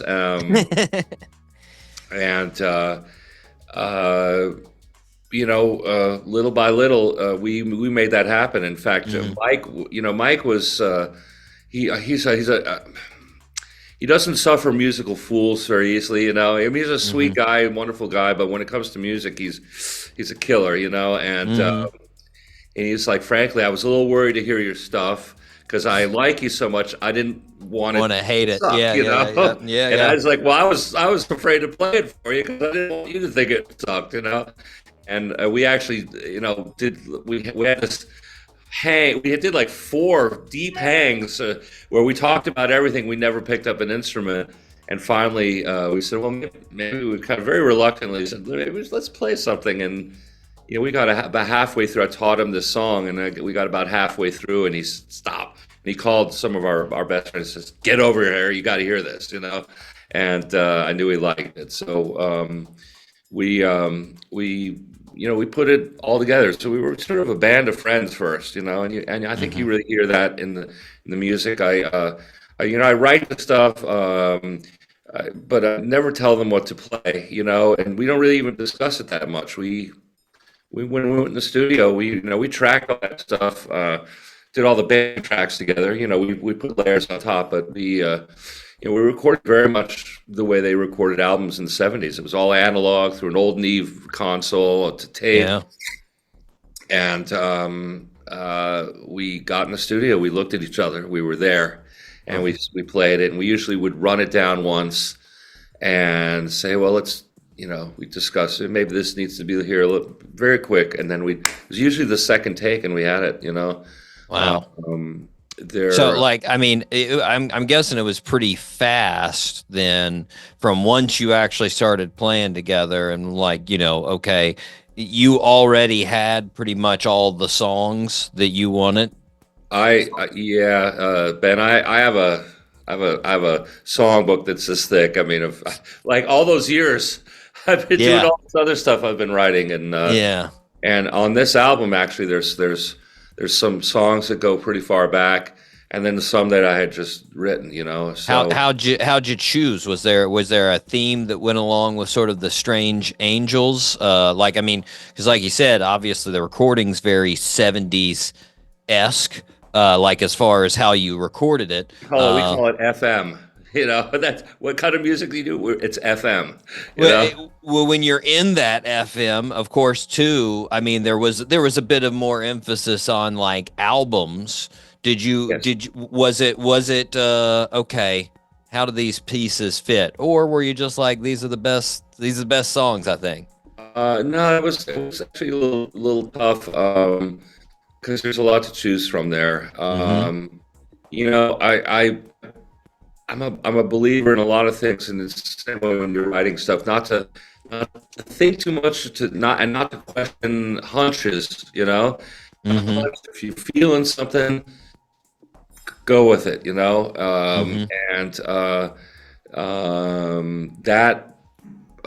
that group of songs, there's 9 of them, kind of the ones that spoke out loud, and like I said, they were from different eras of my life as a writer. Interestingly, you think the listener can hear that or no? I think so. I think you feel. I mean, almost nobody does this these days. Sit down and listen to a whole album. Maybe smoke a bowl or something, and let it wash over them. But I think it really works that way, and feel that. And interestingly, Ben, this is very weird, but we recorded the album in the same order that it is. We recorded the songs in the same order they are on the album. So wow. We started with "Sing My Song" was the first one, and the last one we did was "Strange Angels," the title song. Track. But we recorded it in order. I think it really kind of works as an experience. 53 minutes. It's way beyond most people's attention spans, but it's kind of neat to sit down and listen to it that way, I think. Yeah. Well, I like to ask this question as far as like when you get a full album, because like you said, most people's attention spans aren't going to last for the full album. But if a person, if they tell you, hey, I've got one song, what would you recommend for me to listen to on the album? What would be your go-to of this will give you the essence of Casa del Sol? Boy, that's a toughie. Maybe I'll give you two. We have a lot of influences on us, I mean, Duke Ellington said there's only 2 kinds of music: good music and the other kind. Yep. And we all listen to a lot of stuff and like a lot of stuff. The 4th song in, which we still had album, we are going to press this in vinyl. We just haven't gotten around to it yet, but it would be the closer of side A, is a song called "Cold Water." And I play that on a baritone guitar. It's got a lot of low frequency energy. It's got some of the jazz harmony, but a little bit of the Spanish kind of influence that I have. I grew up, in Southern California and was very influenced by, I think that gives you, but the last song on the album, "Mystery Night," is really psychedelic. It's really out there. Not really like anything I've heard. The next single we're releasing is this one, "Love in a Time of War," which is very, I think, African. That song just really has a lot of heart. None of the songs are really kind of boy meets girl, lightweight pop kind of stuff. I wish I was better at doing that. Be more lucrative probably, but this stuff is all kind of sort of deep stuff about relationships, and I lost both my folks. I lost my brother. One of the songs in there, "Leaves and Trees," talks about that love is something that is, if you love somebody, you're gonna one of you is going to lose the other, at some point, and so there's a little bit of sadness that's imbued in love, Yeah. So there's a lot in there. It's all over. It's all over. Well, now, if I think I already know, obviously, you alluding to the songbook, but are you already sort of planning the next album? Oh yeah, yeah. I don't know. I don't know which songs they're going to be just yet because I keep writing more stuff. Doesn't really stop. Never stops. We. So I mean, in our timeline, you asked us like what how did it come together? We came together. We started doing shows. Our first shows were actually down in Mexico. We did a bunch of shows here in San Francisco, and then COVID hit. And none of us in the band are spring chickens. I just went on Medicare. For however much longer that's going to be around. Yeah, let's cross our fingers that it's the rest of your life. Hopefully, I hope so. But we all had sort of immune kind of stuff going on, so we didn't see each other at all for a year and a half. And so that really, right when we were kind of taking off and getting some momentum going, that hit, and it took a little time out. We came back and we started putting the album together, and although we worked quickly when we're all together in the studio, then the overdubs and stuff like that took a while. We had to work on the schedule. This one particular studio we're working at here, called Tiny Telephone, and our amazing engineer Danielle Goldsmith, this young gal that's just a genius. She understands all the old way of recording, but she's a whiz on the monkey box, I call it. The Pro Tools and all that. So it took a little while to get it all finished and compiled, and now we're getting it out there. Which is really finally it's very satisfying to have some people hearing it and reacting to it, and people are digging it, and we're playing shows, and so we're kind of concentrating on that right now. But I'm happy because it's like out there now, and now I'm sort of immediately in my head kind of turning towards, all right, what's the next one, So inevitably you feel it creeping in there. Yeah. Well, I mean, now do you have a scheduled tour, or are you just putting up sort of shows as they come? We're putting up shows as they come. The one thing about again not being spring chickens, what's the opposite of spring chickens? With old cocks. I was about to say fall cocks. Yes. Yeah, fall cocks. Right. Yeah. That's roosters. Don't have to bleep that because we're talking about chickens. Hey, believe me, I went to USC, South Carolina, for my grad school. I know a cock. Gamecocks you do. were our mascots, and there were lots of plays on that everywhere you looked. Oh yeah, no, I'm sure of that. I've gotten into that whole league. My wife is she's a Tar Heel, and so we've gotten into all the sports and stuff from that part of the country. Anyway. Carolina Showdown, but absolutely. Yeah, so the likelihood of us getting in a Econoline van and crisscrossing the country at our age is probably pretty low. So we're looking, we're going to do a bunch of shows in California. We'd love to get out to New Orleans. New Orleans is sort of a second home for a lot of us. Wally's going to be actually out there at Jazz Fest this year. We can't make it out there this year, but maybe we could do some other events there in New Orleans because we have a lot of friends there. Yeah.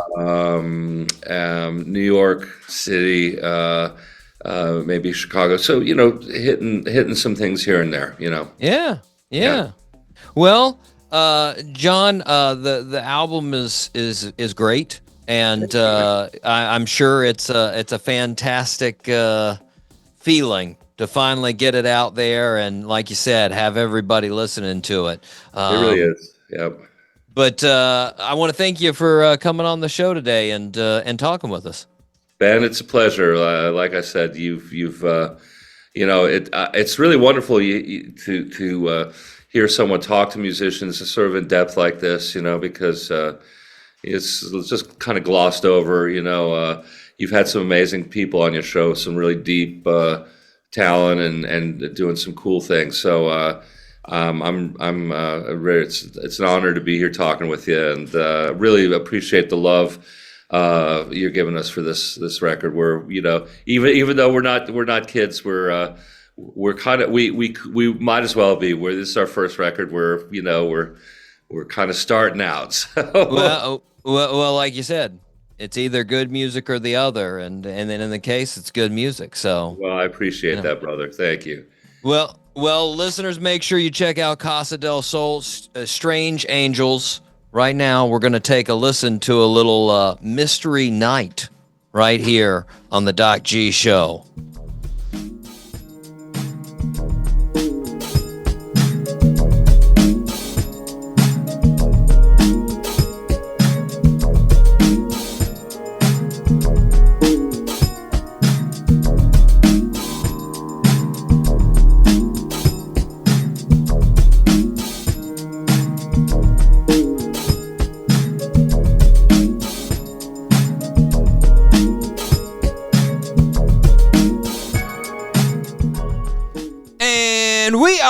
Back here on the Doc G Show. Yes! You just heard John Modell. With the old Casa del Sol, Mike. And yes. Mike, first of all, let me say, I got to give kudos where kudos is due. Mike, he actually listened to the show. Woo-hoo. So nice. Now, thank you. John could have listened to the show for 5 minutes to humor me before the interview, which I think is a likely situation. But regardless, he still spent that 5 minutes to listen, Mike. Yep. And I am appreciative of that, Me too. He, again, sent me in the fantasy land. He told me, I enjoy the stuff. I enjoy your show, Mike. And guess what? It made me happy. So shout out to John for doing that. It's good to see a dude follow his dream, Get those jams out there. Play those tunes, Finally getting to put his music out into the world. And I mean, he's got a pretty cool. I mean, there's been a lot of big things in his life, but it's also pretty cool when your mom was a movie, a Hollywood actress, and then your dad was the owner of a NFL franchise. That's got to be some pretty cool stories there, and he had a couple of them. Very cool. But regardless, shout out to John. Thanks for coming on the show. We definitely appreciate it. Mike, we need to move on to the fastest growing segment in the world. Mike C, top 3. Okay. We're doing one-hit wonders again, 70s style. Mike, first off, top of the order, I need to apologize for last week's list. Word. I was told by several outfield fans who were outraged that I put them as a one-hit wonder. And it's totally true, Mike. Yeah! My number one, as you may remember, was Outfield Your Love, which is an absolute beast of a jam. That's a fact. But they had 4 other top 40 hits, Mike. Girl, come on. All the Love in the World, Since You've Been Gone, Voices of Babylon, and For You. Now, in my defense, Your Love was their only top 10 song and the only song that went gold. But that doesn't matter, Mike. I broke my own rules. So true. And I apologize. So, Mike, feel free to punch me in the testicles if you want. We forgive you, Doc G. I'll totally no understand. Punching necessary. Also, Mike, as a result, I'm changing my 80s one-hit wonder list. So now it has shifted. Tommy Two-Tone is number 3. Sly Fox is number 2. Murray Head, One Night in Bangkok is number 1. Cool. There you go. Also, I went back. I forgot these two very important songs on the honorable mention, Mike. When in Rome, The Promise. What a jam. And then also Squeeze, Tempted. Tempted by the fruit of another. What's been going on? Oh, that's a jam. That's a jam. Mike, we'll go ahead and do the top 3 first and then hit the honorables. So first off, Mike, I've done this on all years, but honorable mention. This is the second tier. This is the really good, almost number 4, if you will. Ram Jam, Black Betty. Sweet. Oh, that's a hit. That is a hit right there. That'll get you jazzed, Mike. You put that on, you rock it out. Ooh. I couldn't drive to that song. That song will make me drive too fast. Oh, it'll get you. Yeah. It'll get you breaking the limit there, Mike. Number 3 for me. I know you're a fan of this song.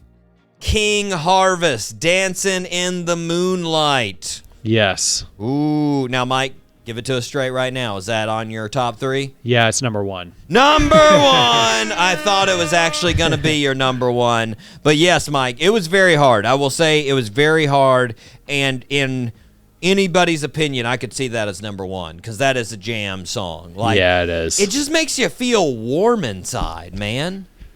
It's just one of those, it just gives you that glowing feeling when you listen to it. You're just like, yeah. It just makes me think of a nice, warm summer night, just dancing in the moonlight, just in a backyard, just, a backyard with those Christmassy lights, but not Christmas lights. Just some nice string lights and just a really good temp. It's a good jam, Mike. I kept reading that it's some kind of sad story behind it. Do you know anything about that? I have no clue, Mike. Okay, well then never mind. No clue of the sad shout story. Out to Yonder Mountain String Band, by the way. They did a fantastic cover of the song. That's originally how I was going to ask, Mike, which one do you like better? Ooh, I don't know. I mean, I listened to this version. I really like it a lot. So I'm gonna have to give it a few more plays before I can. Yeah. No offense to Yonder Mountain String Band because they've been on the show 2 times and they're fantastic folks and I love them exactly. all. Yep. But I would rather listen to the King Harvest version. It's just there's more swing to it. It's the original. It's very hard. You don't get an original that sometimes the cover beats. Don't get me wrong. I don't fast forward through their version at all. I don't skip it. I still listen, but the King Harvest, it's beautiful. It's a jam. It's a jam, man. Number 2, Mike. My number 3. Oh, yeah. You're getting excited, Dachi. Well, I forgot that you we did your number 1, so I was just we'd already. Your number 3. Kung Fu Fighting. Carl Douglas. Got to put it on there. That's on my honorable mentions, Mike. That's just one of those that everybody knows, even now. You play it for a Gen Alpha or a Gen Z, and they're like, yeah, Kung Fu Fighting. Word. It was just one of those huge songs, and it was also sort of, I don't want to put down Carl, but a little gimmicky, It was a little gimmicky for sure, and but it worked. Yeah. I could say, I don't know if you'd agree with me, Mike. It's a little bit like Who Let the Dogs Out of the 70s. Oh, right? For sure. You're just like, everybody was kung fu. What? All right, and we're all gonna love it. Yeah, we'll love it. Okay, it's pretty cool. Yeah. Okay. Number 2 on my list, Mike, and this one, this one barely made it. Because this was almost in the 60s, and it's definitely got that late 60s, early 70s hippie feel. Norman Greenbaum, Spirit in the Sky. Ooh. Great song. Oh, my God, such a jam, Mike. That song, you can't have, I feel like it's one of those that's mandatory. If you have a Vietnam-era movie, you have to have that song in there. It's not allowed to not have that song in there. Just that opening riff that it has in the song, oh man. Also, Great song in the soundtrack of Remember the Titans as well. Also in that one as well. Didn't know that. Yeah. Such a jam. Mike, you're number 2. Baby Come Back by Player. That's a good one. That is a good. That might be tough, Mike. Did you look up Players singles? Honestly, no, I did not. That one, they might have too many. I'm going to do it real time here, real quick, just to check us, because I'm pretty sure they have too many singles. Really? Yeah, let me check. Yeah, Mike. I mean, they don't have a ton, but so they had this time I'm in it for love, which is a number 10 hit, and they have Prisoner of Love, which was at number 27 on the top 100. So yeah, they got 2 others. But you know what? That was a number 1 hit. I mean, it's like 197 million plays plus another million plays versus almost 9 million plays. Mike, you can't go by the Spotify numbers. Yeah, no, you're right. That's current numbers. You got to go by what it was at the time. Right? Yeah, I guess that's where I kind of look at the ratios and I'm like, oh, yeah, no, that blows everything they have. Because you could do the same thing with the outfield, and I had to take it out. But all right, fair enough. But I will say, like I said, there's only 2 there that they have that were top 40 hits. So gotcha. But we're gonna keep it in there, and regardless, that's a jam. Yeah, that's just a straight jam. Okay, Mike. My number 1 song, Looking Glass, Brandy. Oh my gosh, Mike, I have brought it up several times on this show. There is nothing more 70s, nothing more creepy and pube-filled than Looking Glass, Brandy. I said, Brandy, you're a fine girl. What a good wife you will be. Oh my gosh, man. I brought that up to somebody that we were doing this list this week, and I told them that was my number 1, and they were like, "Oh my God, that is so creepy." And I was like, "It is." And I was like, "Do you not want it to be number 1?" She's like, "Oh no. It was super popular and it should be in the top 3." And I was like, "Okay. Sweet. All right." Such a jam, Mike. I feel like I have a shirt unbuttoned to my navel, and I've got a giant belt buckle on some Kendrick Lamar bell bottoms, and I am in the 70s. And they're white. Yeah. Mike, we know you're number 1. Fantastic. King Harvest, Dancing in the Moonlight. So, yes. Okay, honorable mentions, Mike. I'll go through my honorable mentions. You let me know if you've got them. So first off, this was a very close one to the top 3. B.W. Stevenson, My Maria.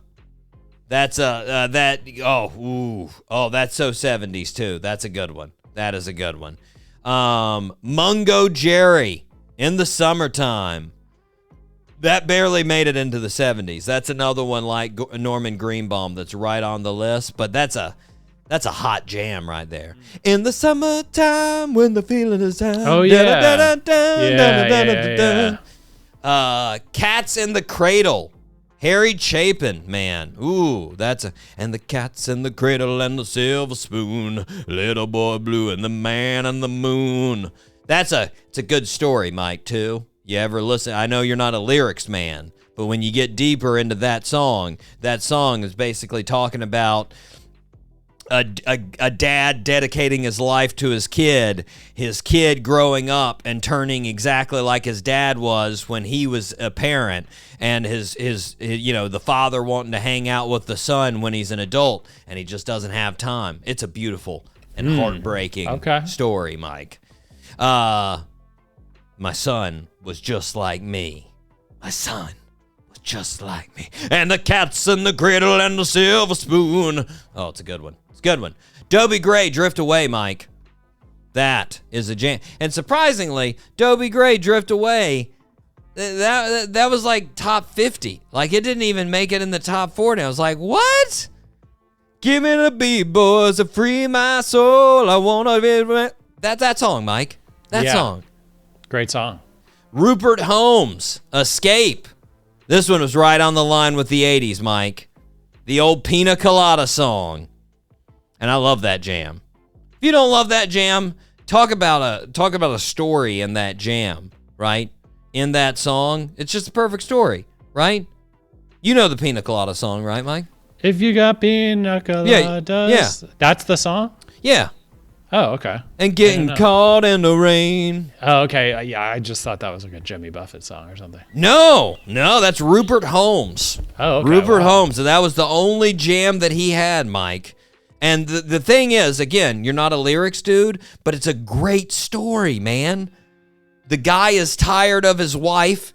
He's planning on cheating on her. So he looks in the personal ads to find a lady to cheat on with. And then he shows up for the date with the lady, and it's his wife.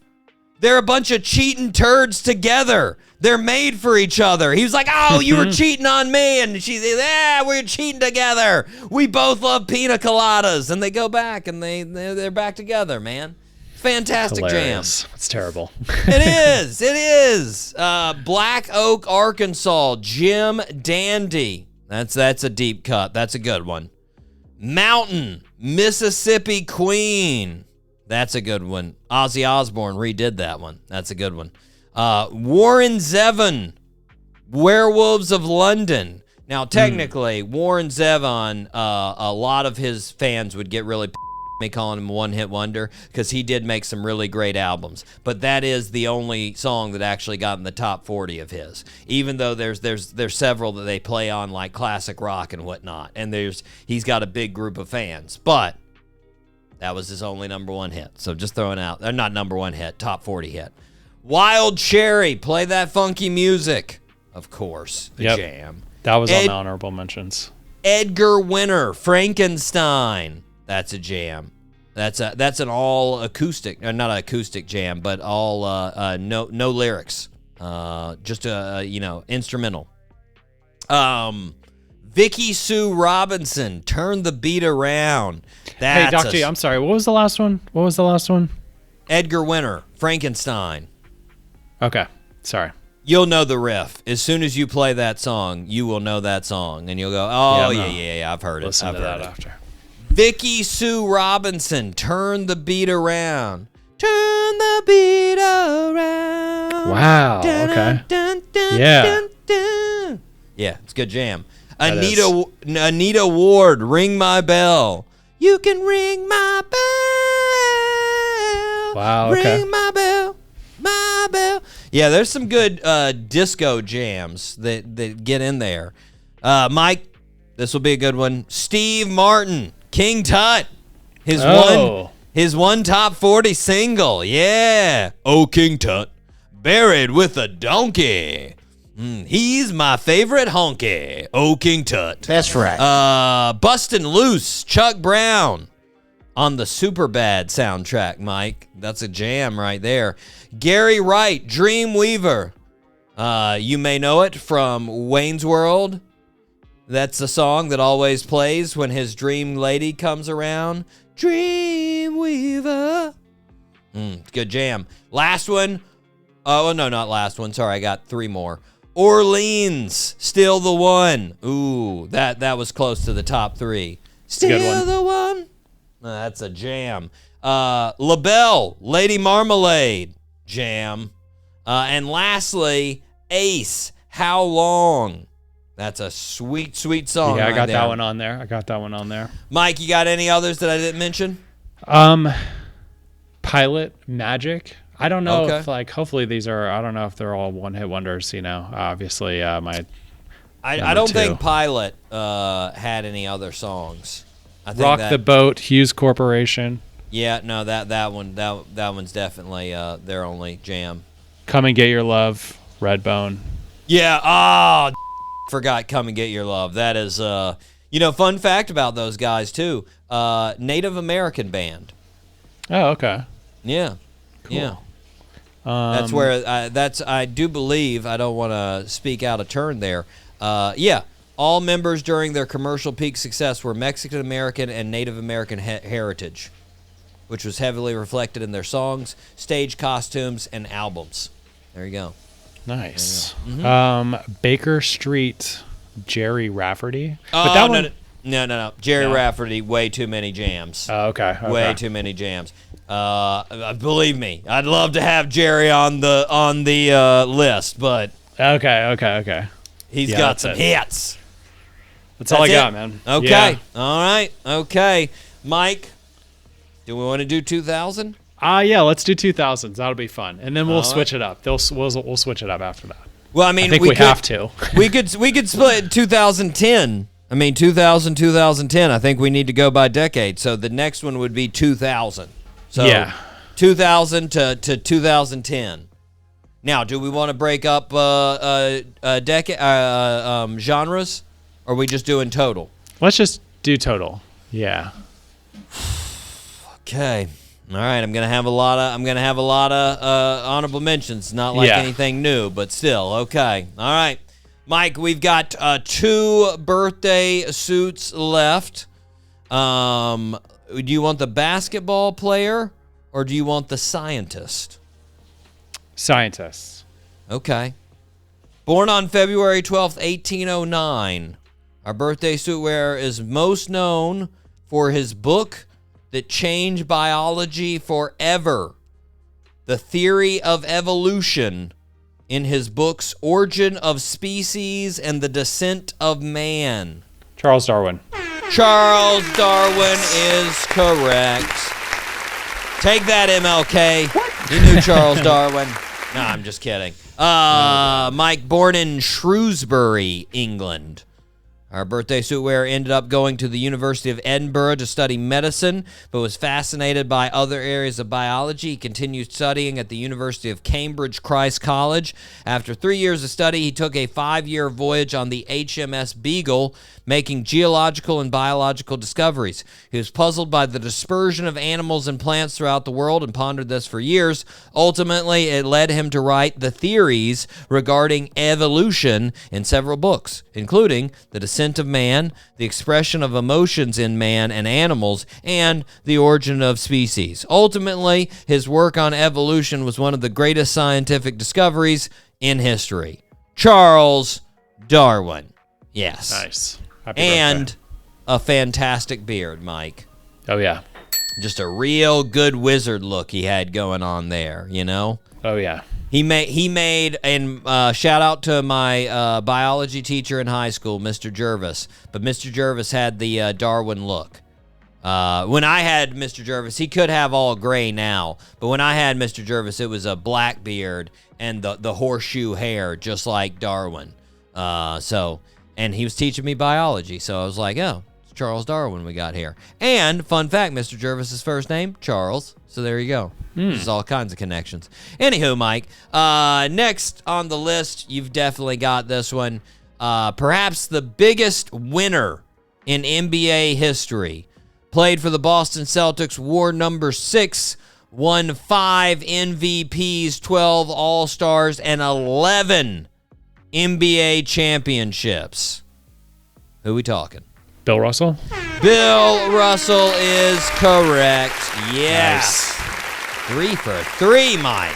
Let's Nicely go. done. Although I got to say, those are some pretty effing big names on February 12th. We had Charles Darwin, Abraham Lincoln, and Bill Russell. My goodness.